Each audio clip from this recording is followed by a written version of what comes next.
Қордай ауданында шиек ғасыр бойы шаруаларды сумен қамтып келген канал жаңартылып жатыр. Сарыбұлақ ауылдық округіне қарасты нысандың жайын бүгін аймақ басшысы жеке тексеріп жұмыспен танысқан. Өңірдегі тілші анығын айтады. Сарыбұлақ ауылындағы Благовещенский каналын жаңарту 2025 жылы аудан әкімінің бастамасымен қолға алынды. Кейіннен жобалық сметалық құжаттамасы әзірленген нысанның бірден мердігер анықталып, келісім шарт жасалған. Содан бері су арнасын қайта жаңғырту жолында тынымсыз жұмыс жүріп жатыр. Бүгін күнге республика есебінен 1,4 миллиард теңге қарастырылды. Нысан 2027 жылға өтпелі. Қазір таңда жұмыстар 35%-ға атқарылды. Аталған каналдың жалпы ұзындығы 18 шақырымнан асады. Мамандар мұндағы бар шаруаның диқандарға судың жеткілікті деңгейде барып, өңірде өсетін дақыл қорын молайту үшін атқарылып жатқанын айтады.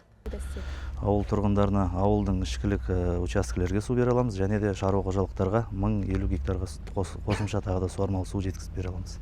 Нәтижесі суармалы алқапты где-то бір 3 есе көбейеді өткен. Бұған дейін алқаптағы 300 гектар жерге ғана су қиындықсыз жетіп келді. Ал каналды қайта жаңғырту жұмыстары аяқталса, егістіктің көлемі 3 есеге артады деген сөз.